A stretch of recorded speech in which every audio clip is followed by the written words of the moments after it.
Few housekeeping. We are recording the session.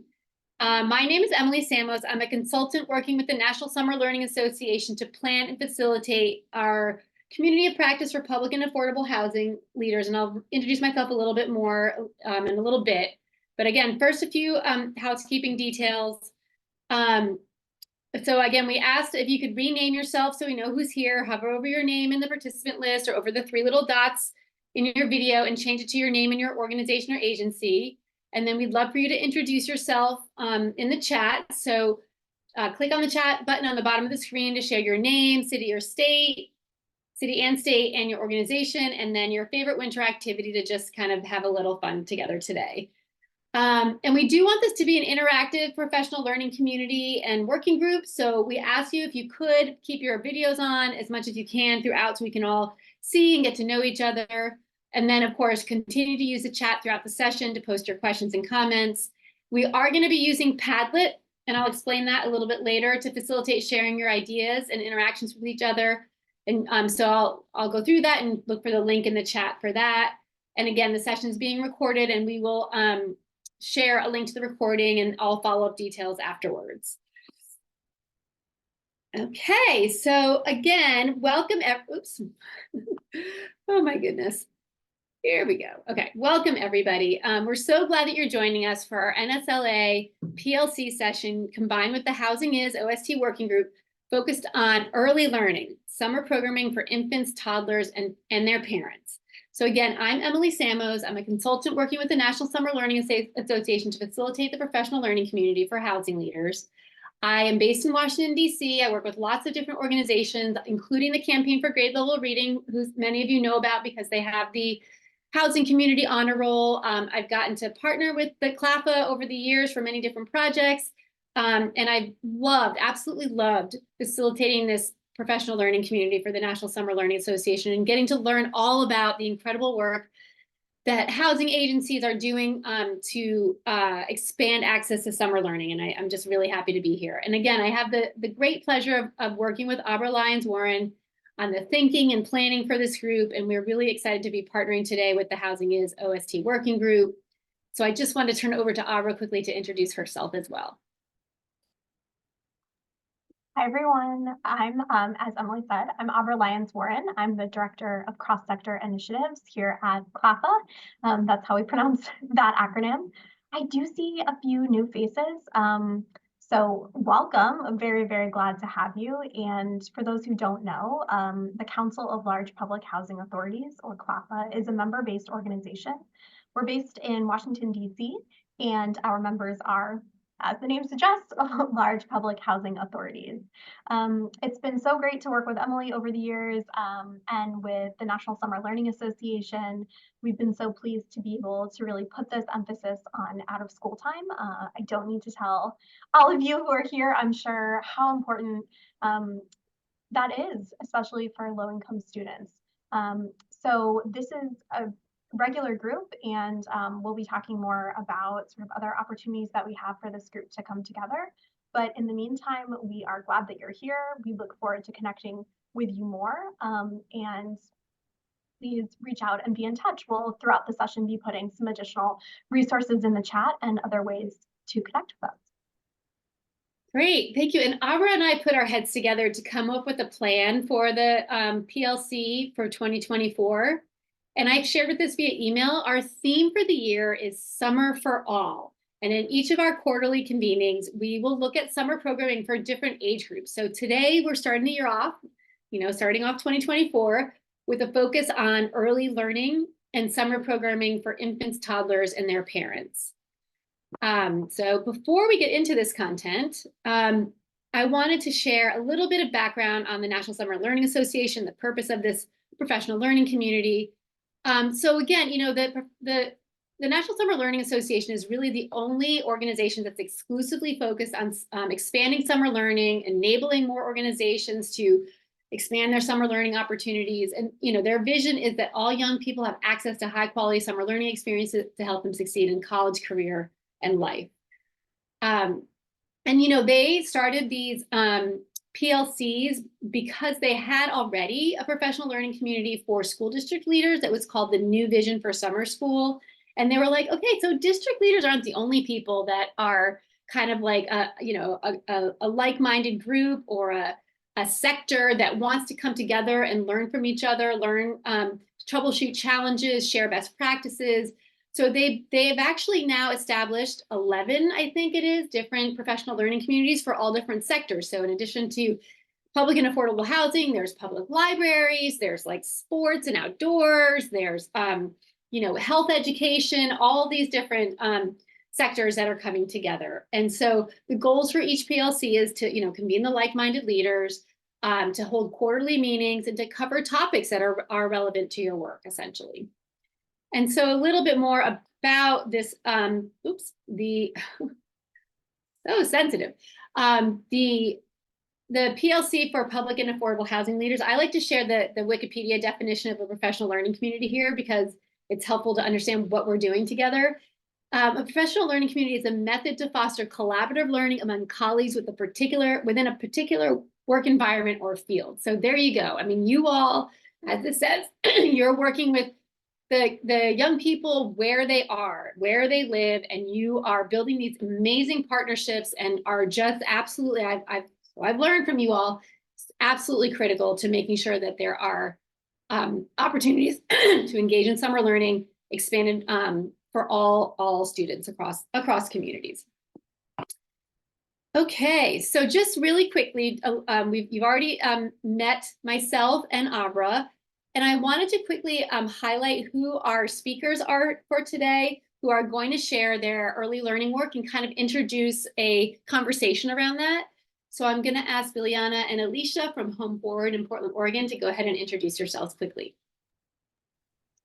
Good morning. We're on the West Coast, or good afternoon. I'm Biljana Jessic. I use she, her pronouns, and I am the Director for Community Services at Home Forward in Portland, Oregon, which is our local housing authority for not just Portland, but for entire county, Multnomah County.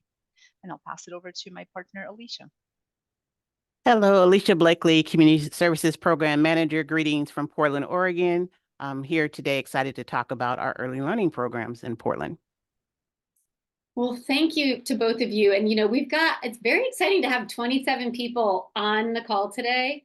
And so we don't have time to introduce everybody, or for everybody to introduce themselves, but you'll be able to interact and hear from each other. We're actually going to start with that.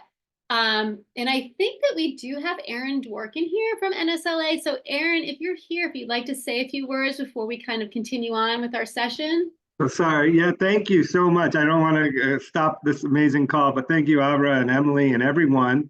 I'm really excited to hear from our friends in Portland. So I'm Aaron. I'm the CEO of National Summer Learning Association.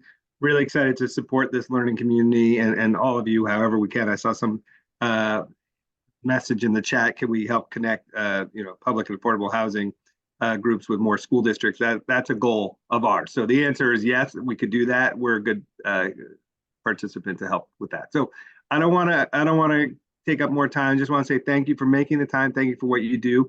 And just know we want to be one of your other resources and partners to you as you serve more students, especially this summer. Great, thank you, Aaron. And just to do a quick review of how we're going to use our time today. So we're doing our welcome and introductions, and then we're going to take some time for what I like to call hot takes. So this is a chance for each of you, if you've heard of things like Ignite sessions, thinking about it like that, but you each have 2 minutes to share the latest development in your summer learning programming. So this could be a new partnership that you're super excited about, or a new kind of program that you're doing. Or maybe you'd like to share a challenge that's like top of mind, as kind of Salam just did about building partnerships between school districts and housing authorities and housing agencies. So we're going to take time, and I really hope that you'll volunteer. All you have to do is raise your hand. I should be able to see you. And you don't even have to raise your hand. Just call out as long as you're not talking over somebody. And then we will hear from our peer leaders from Home Forward in Portland, Oregon. They're going to share some information about their early learning work. Then we'll take some time for Q&A for our colleagues from Portland. And then we're going to have a group discussion because Biljana and Alicia will kind of tee up a common problem of practice that they're grappling with and that they've kind of tried a couple of different solutions to, and then we're going to open it up for all of you to share if you've had your own experience with this same problem of practice and what your suggested solutions are, and then if there's any other challenges that you'd like to raise up. So we have the Padlet for that, and we're going to ask you to kind of voice your ideas and voice your, you know, and be like a peer learning community. And then we'll just close out with a couple of kind of announcements of upcoming opportunities to connect, opportunities with the National Summer Learning Association, with CLAFA, and then how this PLC will continue to work together. And then we'll do final reflections and adjourn. So any questions about the agenda before we keep going? All right, well, we're gonna go on to hot takes. So again, your chance, your colleagues are on this call. So I might ask, well, you're gonna hear from Biljana and Alicia in a little bit. So for some reason, I can't see everybody on my screen right now, but just if you could please go ahead. I think we have Mary here from Fresno. So Mary, if I can call on you to share your hot take 2 minutes to tell us what's the latest in your program. And then from there, the rest of you are invited to do the same. Thank you, Emily. Well, hello, everyone. I'm Mary Helen. I'm from Fresno, California, working with our Public Housing Authority. This summer, we're working on a program that we received funds from First Five California, focusing in on early learning. We have a really great relationship with our largest school district in the area, Fresno Unified, and they have a curriculum called Play and Learn. This Play and Learn program allows parents and their children to do play groups and learn amongst each other, learn how to engage with each other. Some of the things that the Play and Learn group does is focus on talk, read, sing. And so every opportunity that you have with your child is having this conversation and learning how to engage in ways that, you know, some people may not think that they're engaging with their child, but it's engaging while cooking, engaging while playing, engaging while you're listening to music, and how much you're learning around that. The really great thing about this program is we're developing ambassadors. So ambassador parents that can come in and actually eventually run the program. But through that, we're providing some training modules through American Red Cross. And so there's a baby's first aid, there's a babysitting basics, and then there's advanced childcare training.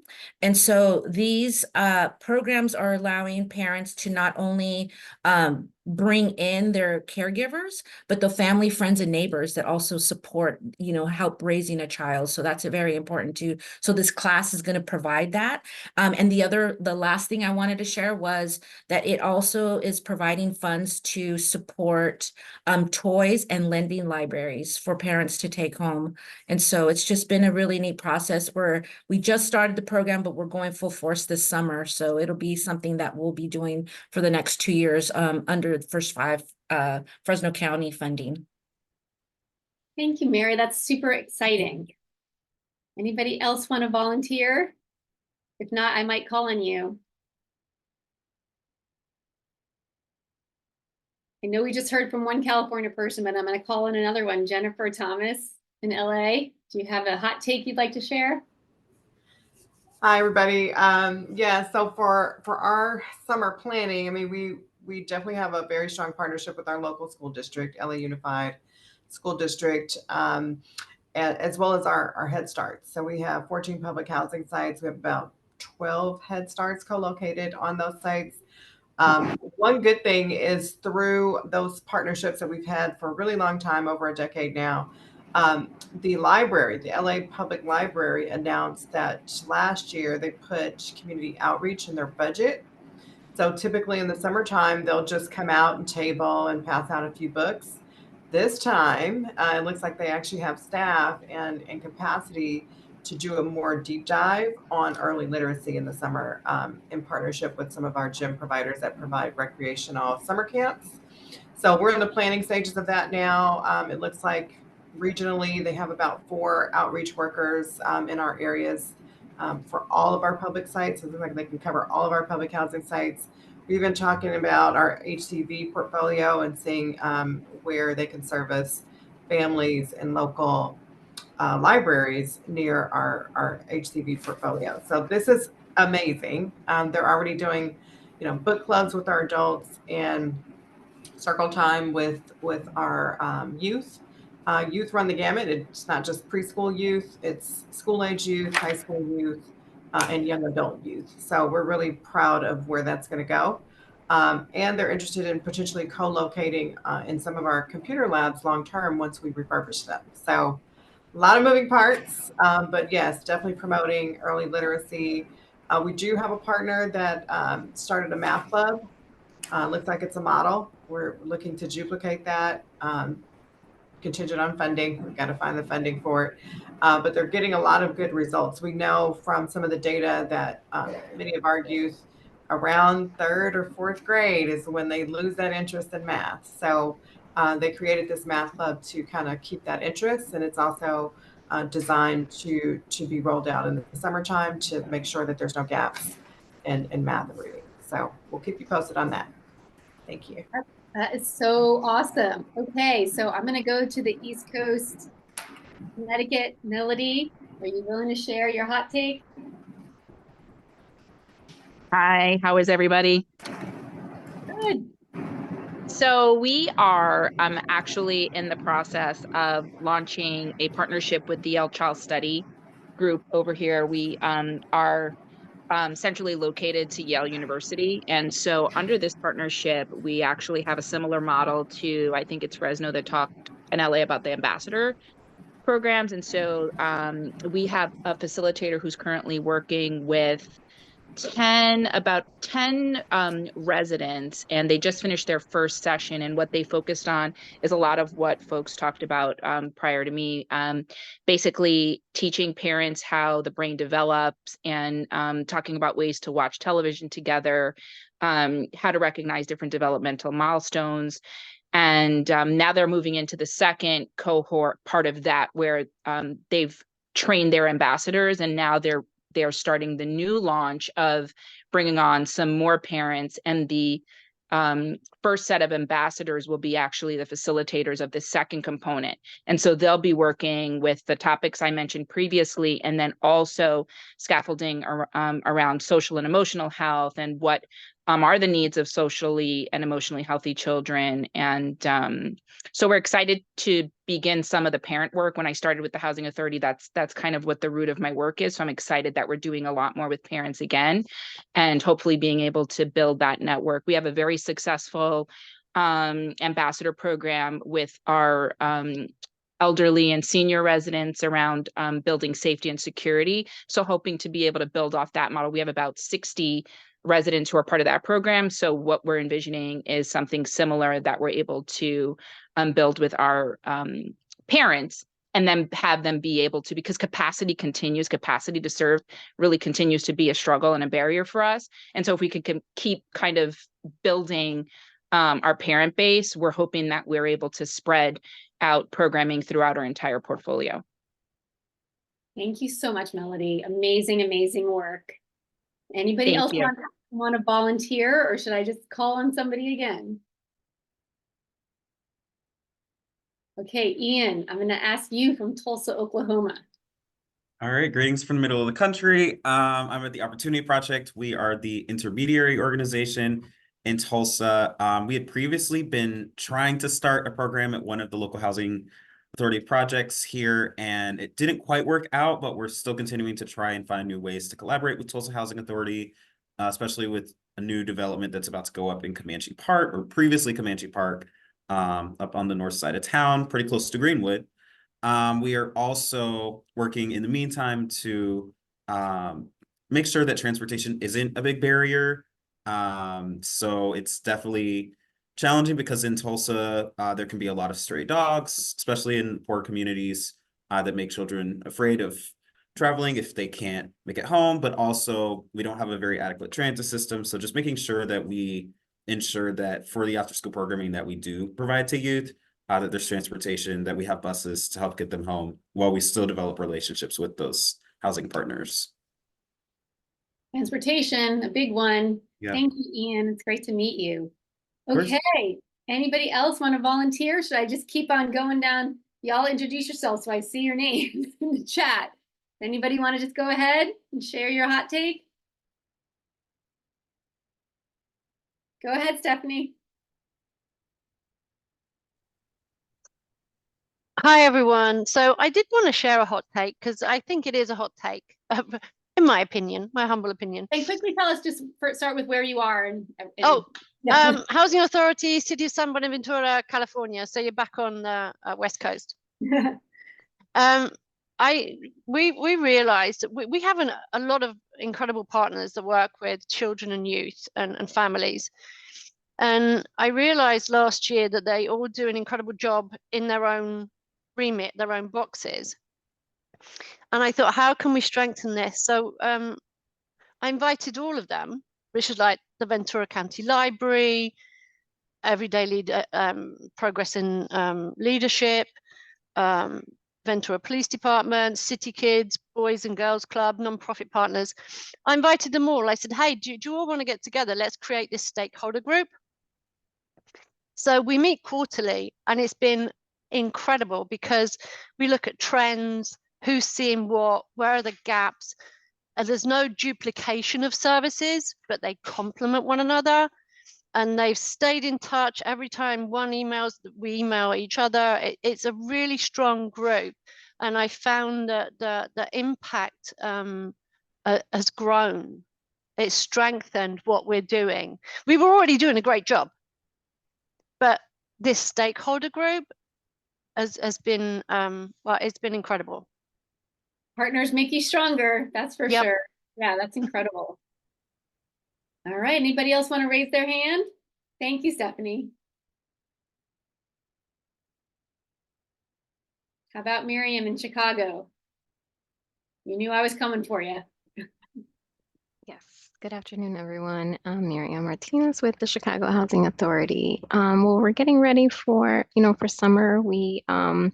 One hot take I think I'd like to share is that we surveyed our young people last summer, well, at the end of summer, to find out what their summer experience was like, but also to know, what programs they were interested in. And so we were able to identify a partner this year to add a sports program, and this is based on the feedback we received from young people. And so we hope to continue to, listen to their voices and, bring more of what it is they're interested in.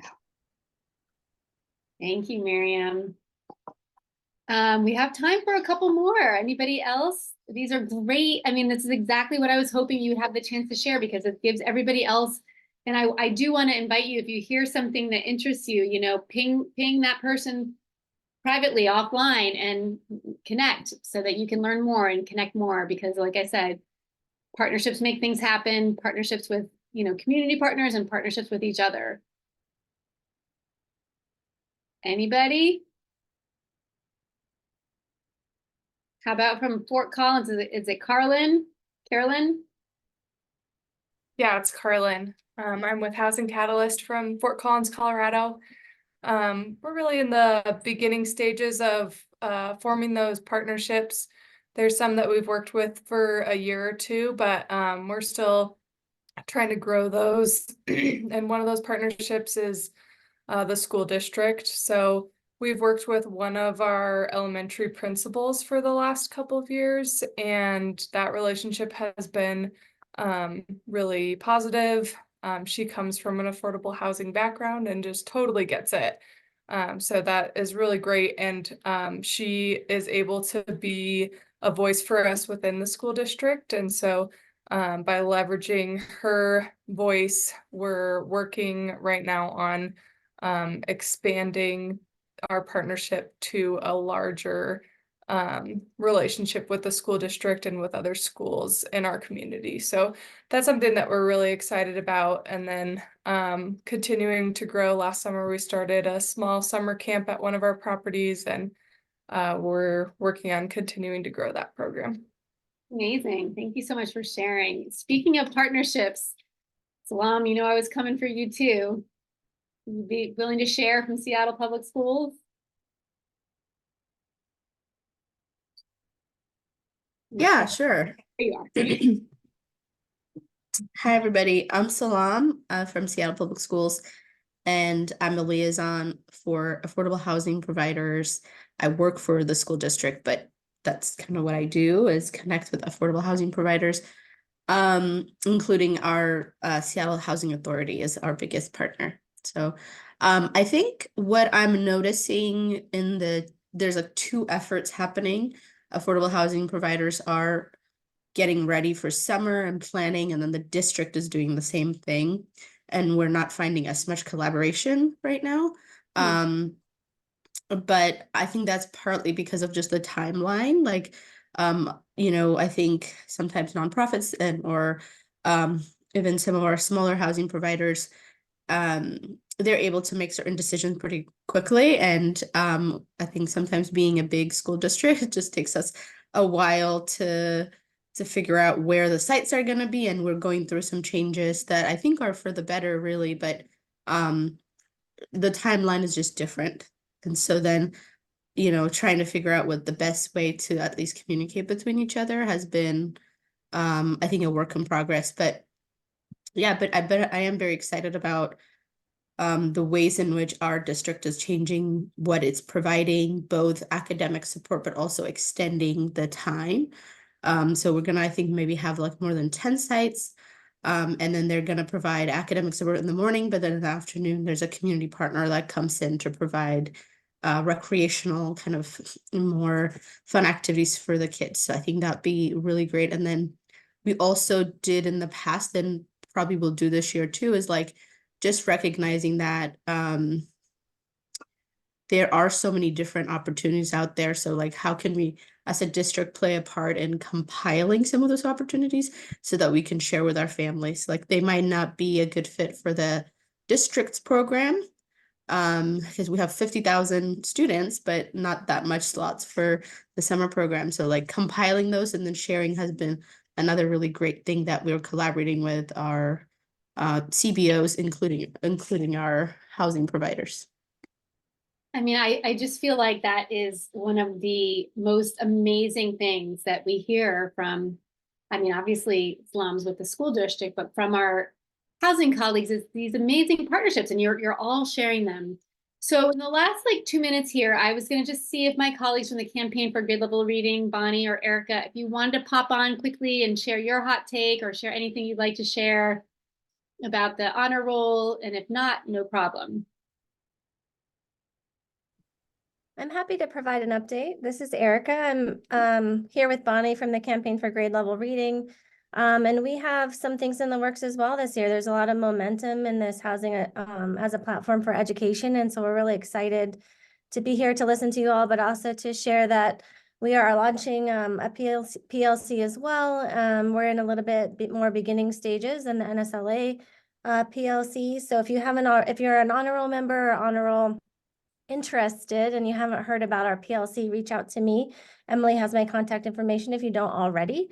And we're working on a resource network that's in its beginning stages as well, that we hope will be a service to all of you. Bonnie, if you feel like you want to elaborate on that, that would be amazing. If not, I feel like you'll hear about this in the weeks and months to come. And also, we'll be presenting with Attendance Works at Housing is Summit in May. And so we hope that we'll at least see you. Maybe you'll be able to make time to attend our session as well. Thanks, Emily. Yeah, no problem. Bonnie, were you going to jump in? No Yeah, pressure. just really quickly. It's been great to kind of hear these hot takes, what you guys are working with, and the fact that you're already working with partners in some of your summer planning. Just to let you know, that resource network is going to be basically sort of a list of folks who are willing, and many of them have experience working with housers. And they bring lots of tools, and they bring lots of expertise, and they bring technical assistance. And so we're going to be trying to sort of connect all of those various resources. Some of them, like Attendance Works, that you've heard us partner with a lot, but really expanding that network to probably about 30 organizations that we think you'll also find of great value in the work that you're doing. So hopefully folks don't have to create things, but they can sort of look at this repository as off-the-shelf kind of expertise, tools, and techniques.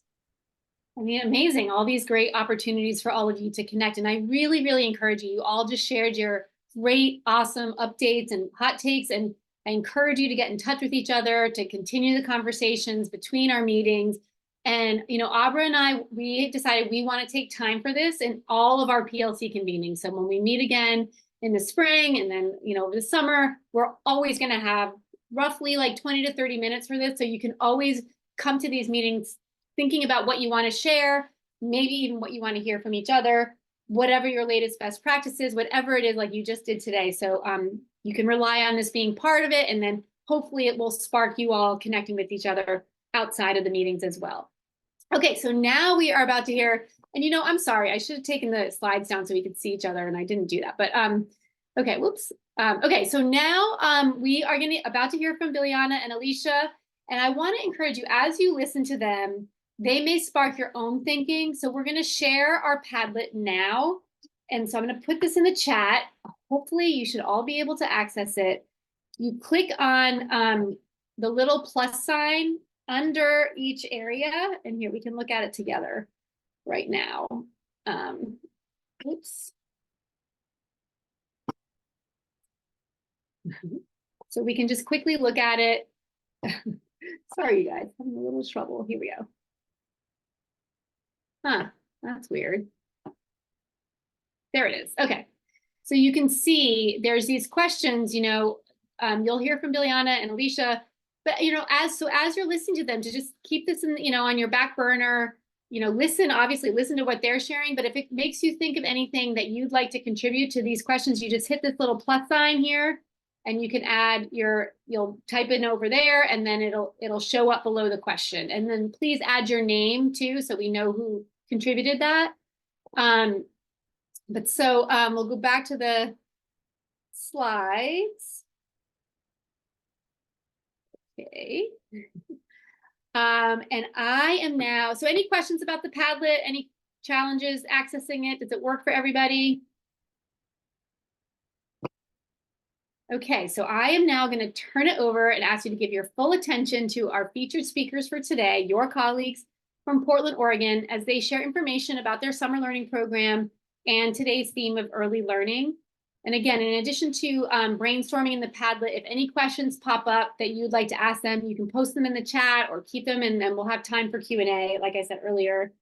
So Biljana and Alicia, please tell us about your agency's summer learning initiatives designed for infants and toddlers and their parents, and the problem of practice. And you can just tell me when to advance the slides, since I have control of that. Turning it over to you two. Hey. Hello, it's Alicia Blakely. Greetings from Portland, Oregon. I am a Home Forward Community Services Program Manager here, and today we are very delighted to talk to you today about our Community Services Department and Home Forward Early Learning Programs. So you can go ahead and advance the slide, please.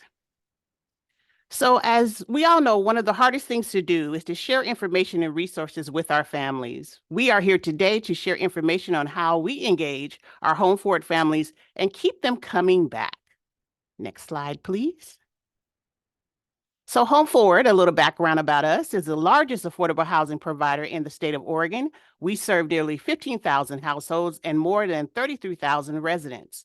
We offer a variety of rent assistance programs, including nearly 6,500 apartments and over 9,000 housing choice vouchers. Next slide, please. So Home Forward Early Learning Programs, we have several on-site early learning programs, and each of our programs are wonderful. They include health, safety, nutrition education, on-site health and dental screenings, parenting education, parent advocacy and learning opportunities, family engagement events, family goal setting, support accessing community resources, and community building, and much more. So on-site, Home Forward actually has 3 head site locations. One is at our location of New Columbia, another is Humboldt Gardens, and the third is Deacon Court. What that allows is parents literally to walk out their front door and have the opportunity to take their children to one of our Head Start locations. We also have a wonderful new location and a partnership with an organization called Neighborhood House at our Stevens Creek Crossing location. This is also a full learning center, early education opportunities for families to come, and parent engagement. But what we really started talking, and I heard a lot today about community partners, and we could not do this alone. So I'd like to highlight 2 of our community partners that programs that happen throughout our Home Forward properties. One is called the Black Parent Initiative Together We Can program. This is a year-long program and is a home-based program, which means the advocates go into the homes of our families on our properties. This program serves children from 2 months to 5 years old. They are home visitors who are parents in our communities, and they become PAT, which stands for Parents as Teachers. And so their engagement as home visitors with parents, they create and develop educational short and long-term goals. The parents improve their knowledge of early childhood development practices. They provide early detection and developmental delay and health issue conversations, and they increase children's school readiness. So our PAT, our Parents as Teachers, has been a wonderful program that has really helped us engage and get families learning about early learning programs. Today, we'd also like to highlight Multnomah County Library. What can we say about them? This is a year-round program, of course, but of course, they partner with us during the summertime and do outreach during our summer lunch program. Parents and youth receive free books and resources for early education. This photo is one of our slides, and the slides before was one of our partnerships for summer lunch. We have a partnership with Multnomah County Library for the Book Rich Environment Program. This program is a collaboration with HUD, the U.S. Department of Education, Urban Libraries Council, and National Center for Family Learning. Thanks to our partnership with the Book Rich Environments, we are able to infuse our sites and summer reading program efforts with over 10,000 brand new books for kids and of all ages. Today, I also like to highlight on our call, I invited one of our partners, Nicole Newsom from Multnomah County Library. She is here today. Without her program, without her staff, we don't know where we would be to get the information and resources to our families. So as they attend our summer lunch program, the children, of course, engage in wonderful, nutritious opportunities for free food. But with the Multnomah County Library also being there, they're able to get free books and also talk about and engage in early learning. Okay, next slide, please.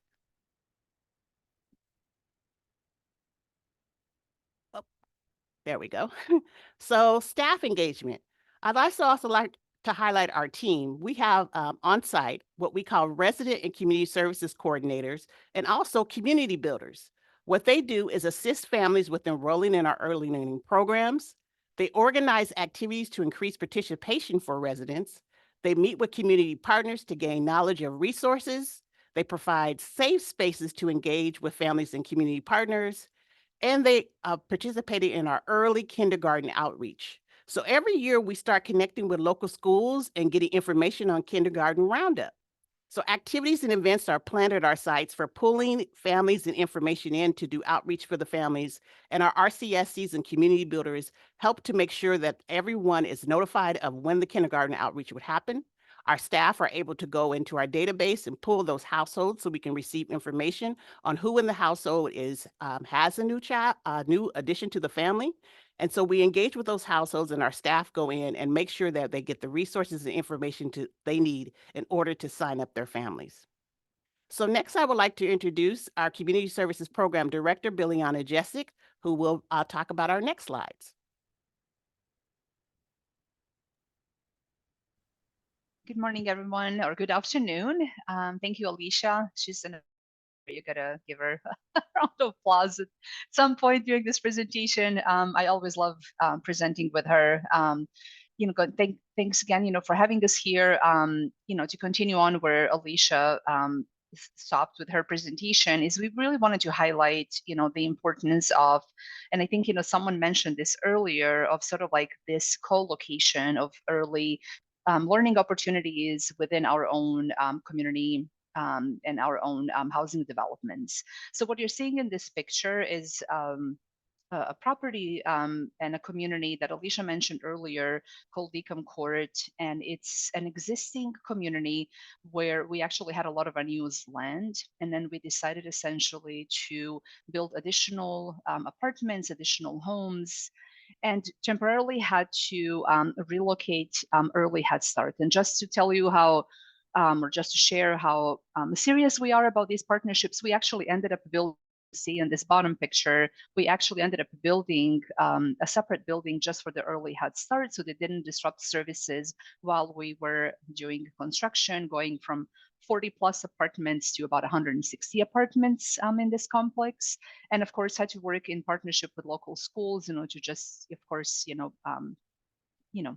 let them know that this is happening and be in partnership with them to prepare them for potential families with children, that may be accessing, their services as well. So it was a lot of intentional work. And Emily, if you could maybe just move us on to the next slide, please. This, you will see a picture or sketch of what this new Head Start will look like once it's built. Again, the whole partnership is, to make sure that our families who live in our housing have priority access, and kids can access these very valuable services right on site. As we know, sometimes, folks have mentioned, transportation and many others definitely get in a way. So having this kind of opportunity on site is really wonderful. Ready for the next slide, Emily, when you are. I wanted to share just a couple additional developments that I think are really unique and are also coming up in 2025. One of them is our partnership with Immigrant and Refugee Community Organization. So we're also building a new affordable housing community in part of a town, that has been impacted by higher poverty rates. And we have partnered with IRCO, or Immigrant and Refugee Community Organization, to also give them preference, to our housing wait list, specifically serving immigrant and refugee families. And then IRCO essentially will be fundraising to build early learning center right on site that will be almost 7,000 square feet. We'll have huge 4 classrooms, and the focus will be really to prioritize serving immigrant and refugee communities, which we have also seen for this population navigating public education and just really the new system after they move to this country can be quite challenging. So having that on site, is a really great opportunity. And especially in that area, we also have a lot of refugee and immigrant families living in that particular neighborhood. Another partnership I wanted to just quickly highlight is with NAYA, or Native American Youth and Family Center, and our local Portland Community College. We're kind of doing very similar approach where Home Forward is going to be building affordable housing site. Portland Community College built a pretty significant opportunity center right on site that focuses on workforce development. And then NAYA will be building early the kind of like a Head Start opportunity for kiddos in that neighborhood. So it's sort of like this multi-generational approach, where we also have on the same campus, we have an affordable housing building opportunity center, so parents can access services, and then kiddos will have access to early learning opportunities, all within like walking distance from one another. It is a holistic approach. They're going to also have a health clinic on site, as well as these multiple layers. So sort of like a crossover of health, housing, and education all in one location. Also with the focus on Native and Indigenous populations. I'm ready for the next slide, Emily. I apologize, I'm talking really fast, but I also know we're limited around, our time presentation. I really quickly wanted to just, highlight a couple of challenges and then some solutions, that we have been sort of wrestling here in our area. And I would, of course, as Emily said, would love to hear from you and your thoughts about it. Are you seeing similar challenges? How are you addressing these challenges? And maybe if we can have a conversation later. What we're seeing right now as one of the bigger challenges, and maybe it's more common for I don't know if it's for bigger cities or just across the board, but we're definitely seeing disruptions in services and lack of access when we look at our properties are located in high opportunity neighborhoods versus resource scarce neighborhoods. So for example, as Alicia shared, New Columbia is one of our Hope 6 developments, is in the middle of a high opportunity neighborhood. We have a lot of supports and services and partnerships on sites. And then this other part of our city that I mentioned earlier, we're intentionally building this affordable housing with early learning opportunities, has very little access to services. And those are the areas where essentially the folks living in poverty moved because of affordable housing and because parts of town where they lived were impacted by gentrification. So we're running into certain barriers around transportation, having access on site to participate in services and eliminate maybe some of those barriers versus needing to travel, being on transport that's already challenging after hours and just simply not having access to those services. And so we look at that as a problem of equity in accessing services. So someone who just happens to live in one property in one part of town may have a bigger or higher access to services versus someone who happens to live in a different part of town. And we're seeing these inequities across the board. There are also challenges around funding. Certain parts are funded only by the city funding. If it's outside of city limits and part of other city or maybe county, we run into some of the barriers with county or city funding and limitations around programs that we can apply for. So some of the solutions, as we wrestled with, was really to make a commitment and utilize and we are an MTW organizations for moving to work organization for those of you who are our peers from the housing world. So we have more flexibility when it comes to funding resources. So we have tried to be more equitable and offer services across of where our properties are located, but we can only do so much and we have limited resources, and we continue to run into these challenges where certain families living in our housing just simply have less resources than others, and it's impacting that early learning for their kiddos. We are focusing on intentional partnerships, especially when it comes to culturally specific services. And yet again, we do run into these challenges around where the services are located, and then how do we offer more equitable services across the board. So to be mindful of time, I'm going to stop there and turn over to you, Emily, because I know we're way over our time. So that was amazing. Thank you so much. I mean, I just love this idea of like the kids don't have to go anywhere. They can get full preschool right there at home and buy a head start. It's just, it's amazing what you're doing. And I really appreciate the way you teed up this problem of practice. So I know there are a couple questions in the chat that we want to start with, and then I just ask all of you, you still have access to the Padlet. If you can just add your thoughts while we're still, continuing this conversation. Melody, do you want to go ahead and take yourself off mute and ask your question? You want me to ask it? Okay, go ahead. No, I don't mind. I think we also are an MTW agency, and so I heard some of the solutions. I know that that's not, in terms of funding, and I know that that's not realistic for everyone, but with our moving, even if you're MTW, most of us are probably dealing with tax credit conversions and RAD conversions, which limits our funding. So my question really was around some of the challenges we're facing in New Haven, and oftentimes partners are seeking funds from us. And so are these partnerships that you're finding more in coordination of access or coordination of programs and or use of space, or are you finding that, folks are looking for funds, and how are you addressing these challenges? And if you, can give an overall, how do you spread the wealth of this limited budget? And now, like in our world, focusing on opportunity youth has become such a focus. And now we've had a big shift because the kindergarten age has changed in Connecticut, and now we're back to this focus on early childhood. So, just throwing out some of the challenges and where it speaks to some of the work you all are doing, which is fantastic. So thanks for sharing. Thank you, Melody. And Alicia, I can start, and please jump in because I'm sure I'll miss something. That's a really right on point question, and something that we're also wrestling with as well. So frankly, some of these partnerships are just in kind, long-term relationships we have developed. And we are lucky that in Portland, we do have a lot of nonprofit organizations who serve similar populations like we do. So we join our forces and partner, and we offer a lot of in-kind partnerships or offer in-kind sort of services to our families. We also do set aside intentionally funding for external partners, folks who have also worked and give us special rates, so we're able to continue to pay for services. Again, these are very limited, and up until recently, what we also didn't realize is, as you know, even with MTW funds, there are certain restrictions and certain focus areas. So we had to really challenge ourselves and think about equity: who's receiving services and who isn't. Are we serving community? Which communities are we serving? Are we basically feeding into systems that are consistently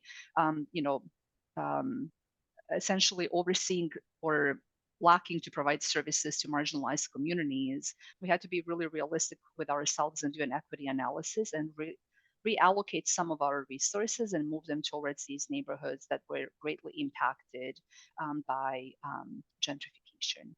And so, so it's sort of like a mixed bag around, internal resources that we have set aside, and we pay contractors to provide these wraparound services in kind. And then we're all open and have, started exploring options of funding applications with some nonprofit organizations where we can do certain things like provide the space and access and outreach opportunities, because we have site staff that can help with that and have relationships with families. And then other partners then will solicit funding to provide services. So it's a little bit of everything, but nothing really sustainable. Yes, so that's exactly where we are right now. Yeah. So it sounds like we should probably chat, but yeah, that's exactly where we are, and it sums up exactly what we're struggling with, because it isn't equitable, and it's not sustainable, and we are not a 501c3, and so that's also the challenge when we seek, kind of more alternative ways. So yeah. So thank you. Thank you. So Salam also had a question. Salam, do you want to go ahead and voice your question? Yeah. Just wondering, I know that with Seattle Housing Authority, one of the things we noticed was that a large number of our shared students or young people are actually, they receive the housing choice voucher versus actually being physically housed in Seattle Housing Authority buildings. And so a lot of our partnership has really focused on those students living in those buildings, which is very important. But actually the number of our students that are living scattered all across the city is actually greater than those living in a building.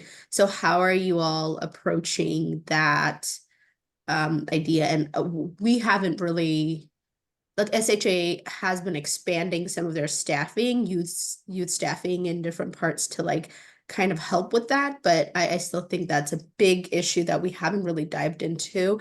And just wondering about if, what you all have thought about that, if you've worked on that, what that looks like, because that's something I would like to learn more about. I'm just going to check in quickly before you answer that we are getting a little short on time, which is okay. So Biljana, Alicia, please feel free to take a few minutes to answer. We have one more question, and then I'm going to get us Absolutely. So that is unfortunately the same issue that we're facing here in Multnomah County in Portland area. Most of our funding or most of our resources and services are focused on affordable housing developments, whether they are receiving subsidized housing or affordable housing that's unsubsidized.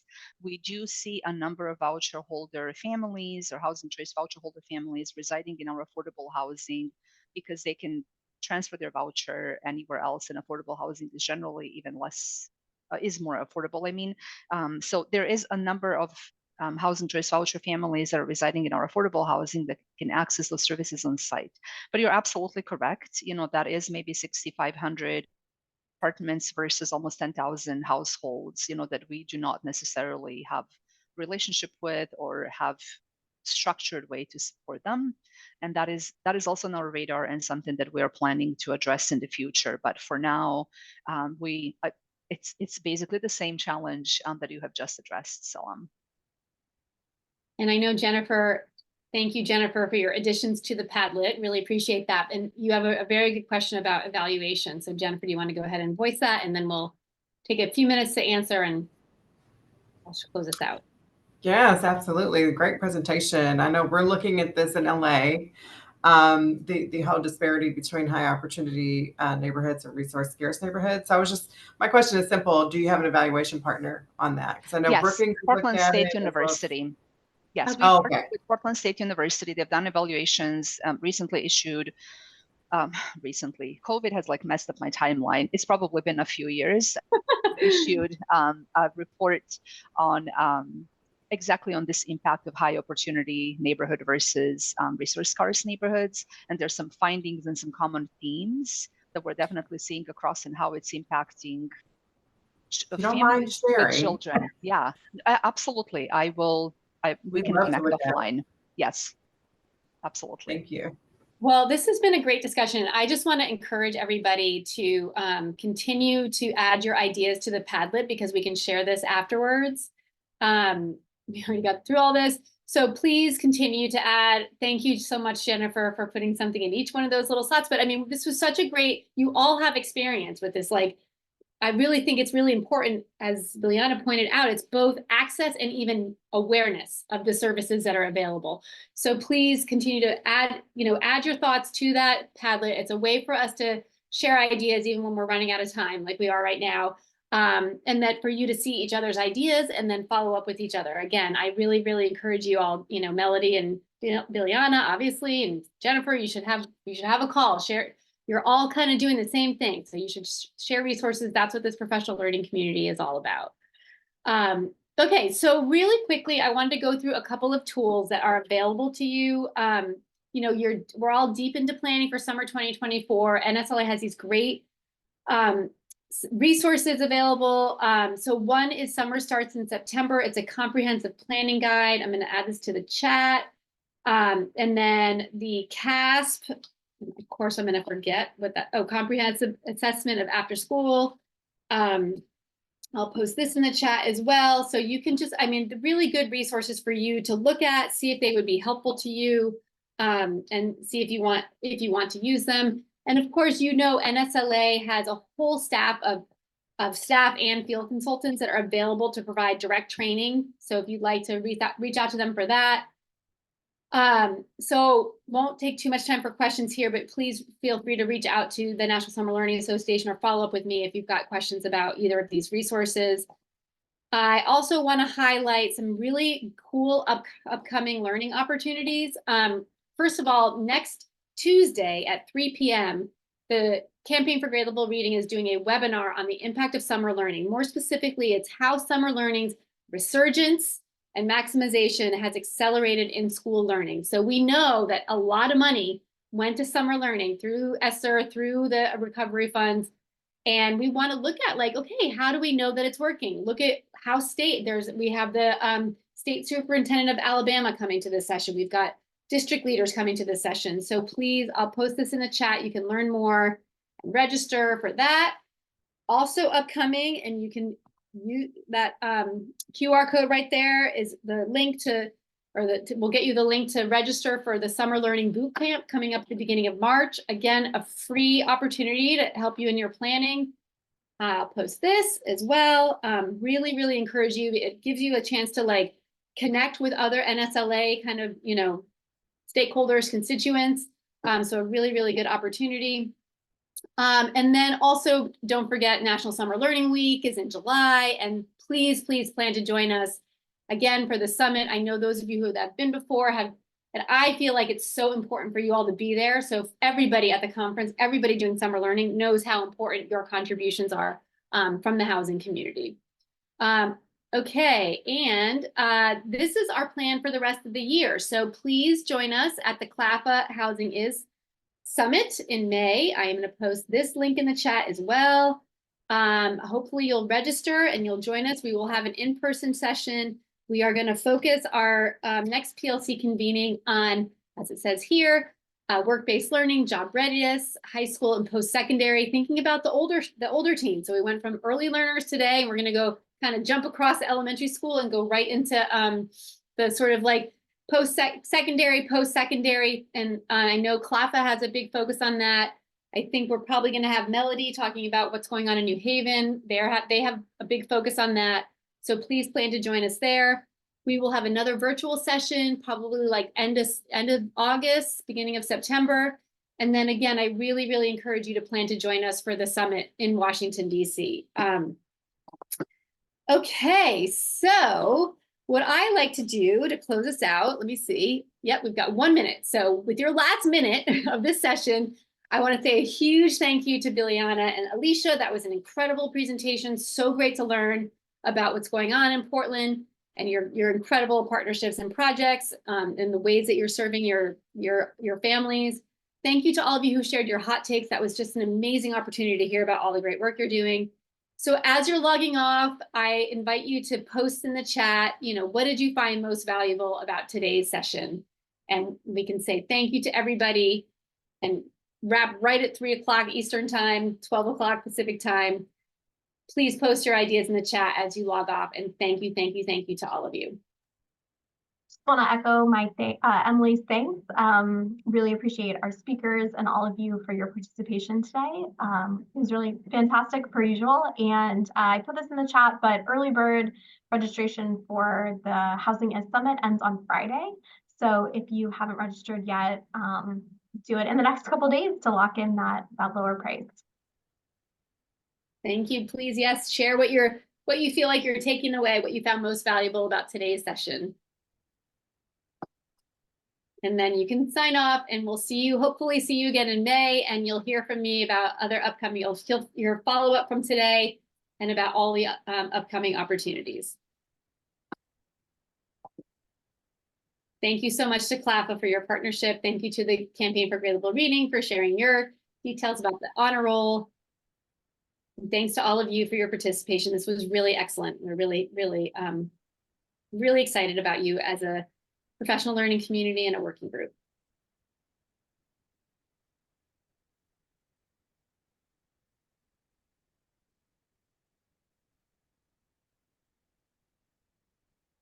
Thank you for sharing. I really loved hearing about all the hot takes too, how they're being offered programs are being offered during the summer. Great stuff. Okay, well, we're going to sign off. Thank you, everybody. We will be in touch. Great discussion. Really appreciate it to our colleagues in Portland. Bye-bye. Thanks so much, everyone.